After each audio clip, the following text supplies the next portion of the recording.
সবসময় শুকরিয়া করুন সেই রবের প্রতি, যিনি আপনাকে সুন্দর একটা জীবন দান করেছেন। সবসময় শুকরিয়া করুন সেই রবের প্রতি, যিনি আপনাকে সুস্থ রেখেছেন। সুস্থতা কত বড় নিয়ামত, শুধুমাত্র তখন বোঝা যায় যখন আপনি অসুস্থ হবেন। যখন আপনি অসুস্থ হয়ে পড়বেন, তখন প্রতিটা সেকেন্ড আপনার মনে হবে কয়েকটা বছরের সমান।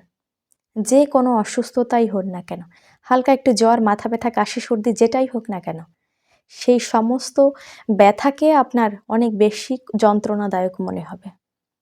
তাহলে একটা কথা ভাবুন, রব আমাদেরকে কতটা সুস্থ রেখেছেন, সেই সুস্থের নিয়ামত আমাদের আদায় করা উচিত। সবসময় মনে রাখবেন, আপনি যে অবস্থাতেই থাকুন না কেন, মহান আল্লাহ তাআলা কিন্তু আপনার সঙ্গে আছেন। আপনি সবসময় চিন্তা রাখবেন, আপনাকে একটা সুন্দর জীবন দান করেছে, আপনাকে সুখে রেখেছে, আপনাকে সুস্থতা দান করেছে সেই রব, যিনি সবসময় আপনাকে দেখছেন, আপনাকে পর্যবেক্ষণ করছেন। আপনি তো সামান্য কোনো বসের আন্ডারেও যদি কাজ করেন, তাহলে সেই বস যাতে আপনার উপর রাগান্বিত না হন, সেই বস যেন আপনাকে বকা দিতে না পারেন, আপনার প্রতি যেন সবসময় সন্তুষ্ট থাকেন, সদয় থাকেন।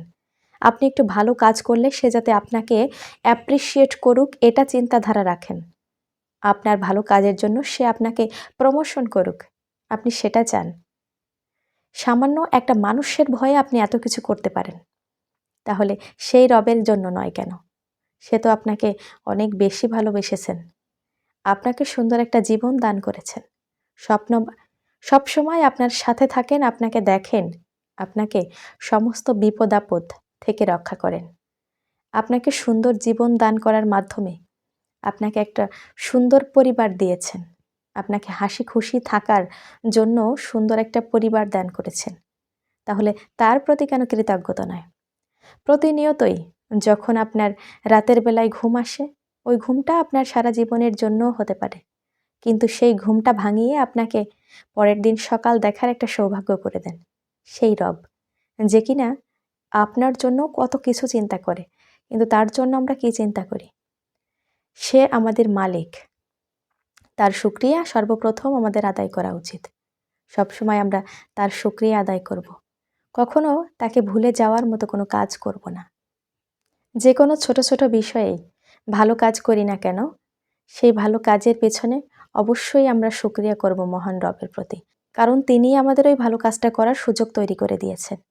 সবসময় চেষ্টা করতে হবে যে কোনো কাজের পরে আলহামদুলিল্লাহ বলতে, এবং যে কাজগুলো আমরা করব সে কাজগুলো সঠিক আর সৎভাবে করার চেষ্টা করব। একজন সৎ মানুষ জীবনে কিন্তু অনেক বেশি উন্নতি লাভ করতে পারে, আর মহান আল্লাহ তাআলাও তাকে অনেক বেশি পছন্দ করেন। সৎ ব্যক্তিকে সবাই ভালোবাসে, মানুষও তাকে ভালোবাসে। সৎ হয়ে থাকুন, সুস্থ থাকুন, ভালো থাকুন। সুস্থতা আল্লাহর বড় নিয়ামত। আল্লাহ চাইলেই কিন্তু যে কোনো সময় অসুস্থ করে দিতে পারেন।